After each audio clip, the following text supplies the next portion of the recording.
Oh, I also went to the DMV vendor that I'm always talking about. That's wholesale. That's right here in our backyard. And I got this frontal for a client that I have to do a frontal ponytail for today. Like, look at this HD lace, y'all. Look. I'm gonna make sure that I record so you guys can see how it turns out.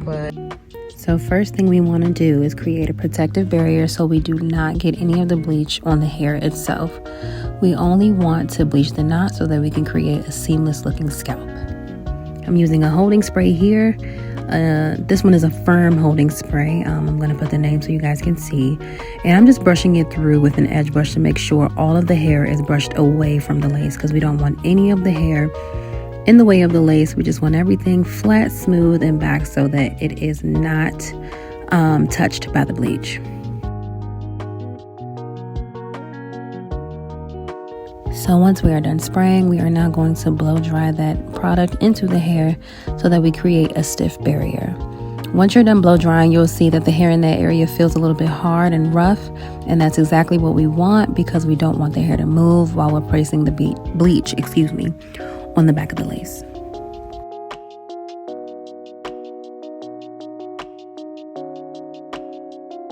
Okay, you guys, because I get this question a lot. So a rule of thumb when you are bleaching the knots on the frontal is always making sure that you make your bleach a toothpaste or like icing consistency. So I'm using Redken flash lip today, and I already put 3 scoops, using this scoop, of the powder in here. So what I like to do is use a 40 volume, and I did 3 scoops of the powder, so I'm going to do 2 scoops of the developer, because you don't want the developer to be runny. You want it to be the consistency that I said, so that it spreads evenly. And I'm pouring that in there. Trying to make sure I get all of that.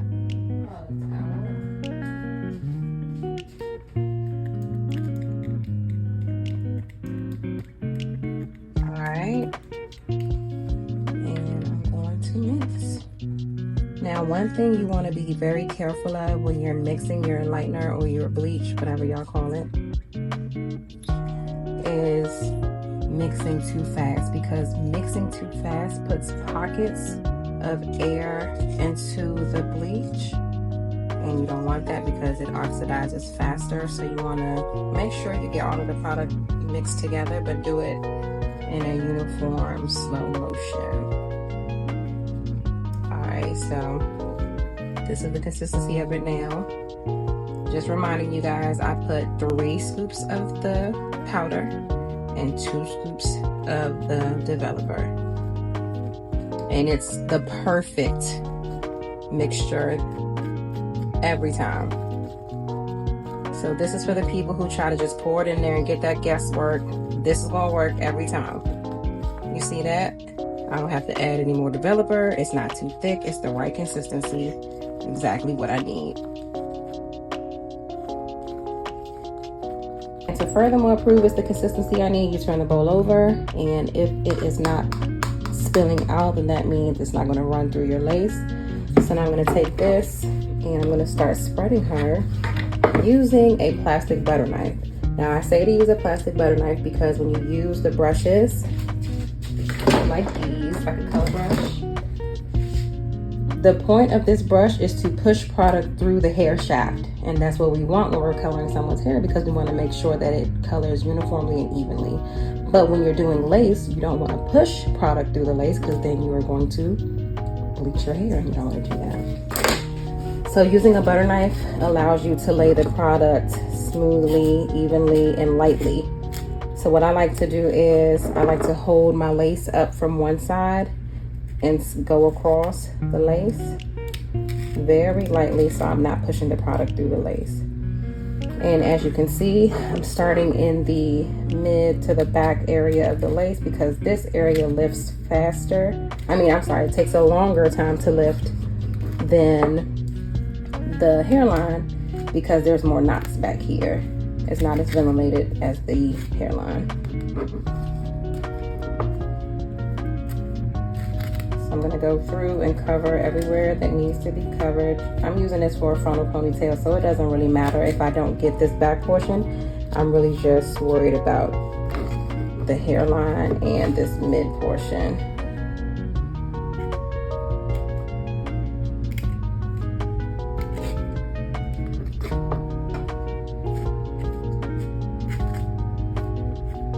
I'm going across the front now.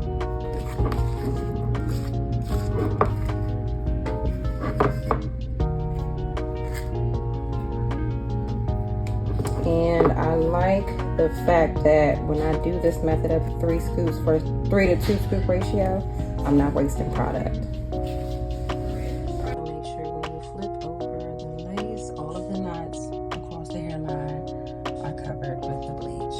So I'm going to put this outside so we can do the sun method, and hopefully this flips in about 10 minutes.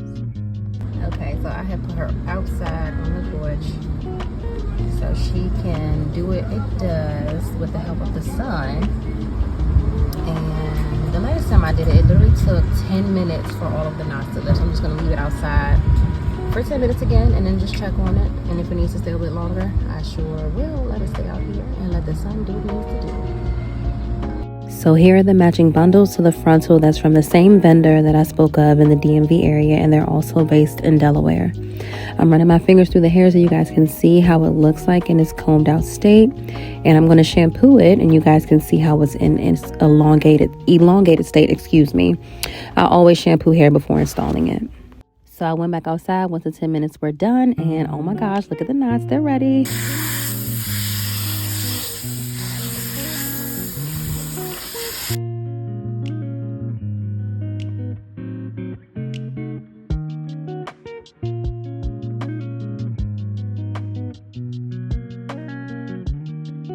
Really, in 10 minutes, all the knots are gone. Can y'all see that? Every single knot has lifted. And do you know how hard that is a lot of times with a lot of these laces? So besides doing that method, having really good lace is also a must. This is my secret HD lace from my line.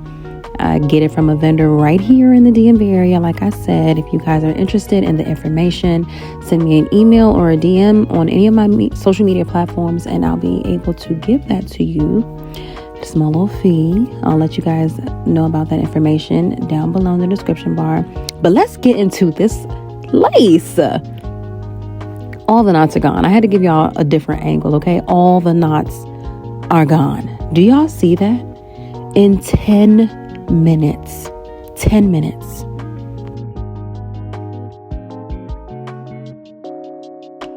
Okay, so we got the No Yellow shampoo. We put it in the tub, and we're going to toner bath for 15 minutes.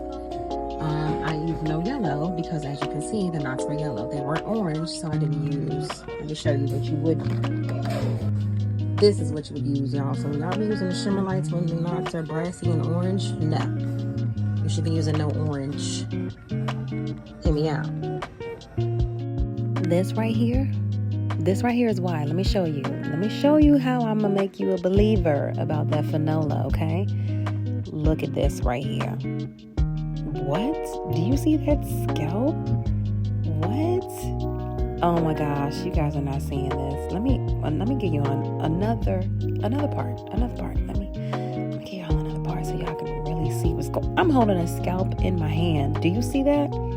That tonal bath did everything it needed to do in 7 minutes. So I don't even have to go with another toner color afterwards. I literally can just stick to this tonal bath because all the knots have been toned and the scalp has a neutral color that looks like an actual scalp. I love it. I love it, y'all. I'm forever doing the sun method from now on, and you should too.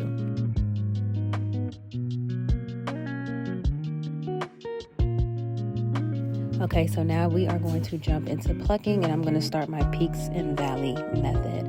When it comes to plucking, I like to do everything symmetrical. So I start with a part down the middle, just because most women wear a middle part, but even if they don't, you just want to do everything symmetrical so that once you do on one side, you can do to the other. So I'm starting off with the middle part, and then I'm going to do a small section instead of doing the entire hairline at one time. So I'm You can't really tell, but I part the entire lace in 4, so this is the first section that I'm doing. The peaks and valley method is basically going through and creating valleys. You see there, I'm creating valleys and peaks.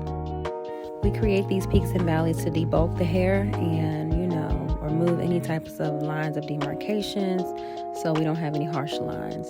So I'm going in and I'm creating another section that's behind the hairline. I'm going to do the same motion in this area with the peaks and valley method, but I'm going to try to make sure that I'm not creating valleys in the same areas that I did before. So if you do this correctly, then you would be bricklayering. So the areas that you created valleys in the section before, you would be creating peaks on top of those valleys in the section after.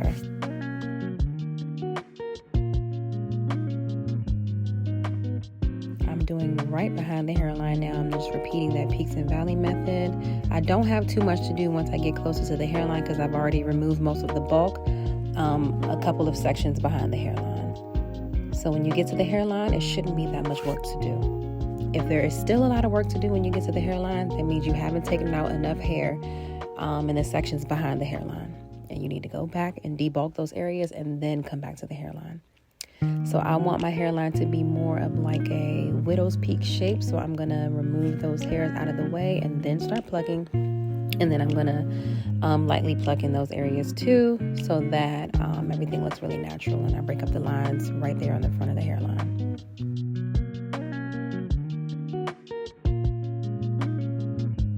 So remember when I said I break the frontal up in 4 sections before I start plucking? I'm going to show you guys exactly by, what section I mean now that we have a good view.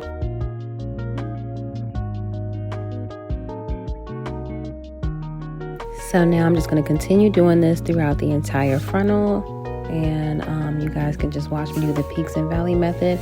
This really isn't a plucking tutorial video. I'm just, throwing this in there to show you guys the process of, working with this frontal. If you guys want a more detailed plucking tutorial, please let me know in the comments below, and I will definitely get to it when I can.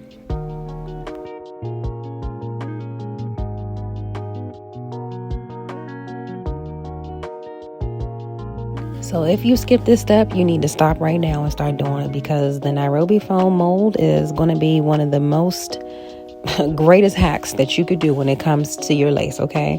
Never skip this part. So I use a Nairobi I use the Nairobi foam to mold the lace and get it real flat as much as I can. And then I place her under the dryer so that once I take her out, she's so easy to heat seal with the hot comb.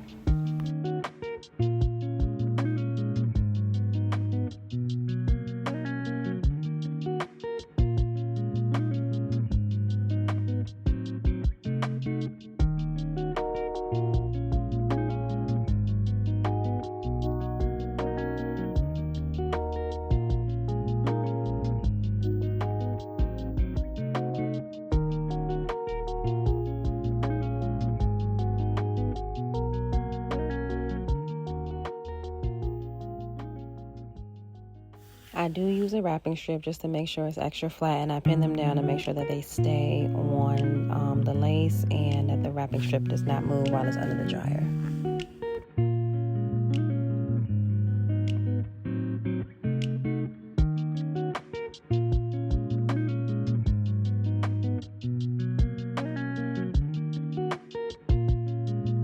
Alright, so the moment you guys have been waiting on, I'm applying her. I'm just going to let you guys watch, because this was all about just how much the sun really helped get this lace to look so natural, because it lifted evenly in 10 minutes. I'm going to let you guys watch. If you guys want a detailed application video, let me know that too in the comments, y'all. I'm making the videos for y'all, whatever y'all want.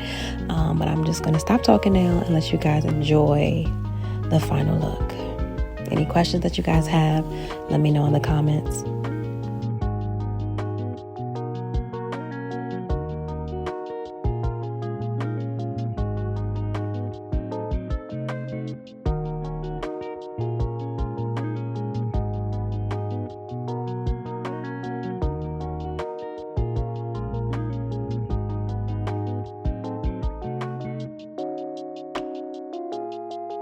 Look at her. She can't even believe it herself. So we put her in the dryer one last time and she is good to go. Let me know how you guys like this tutorial, and I will be dropping more, so let me know what you want to see. I'm going to look down for a minute.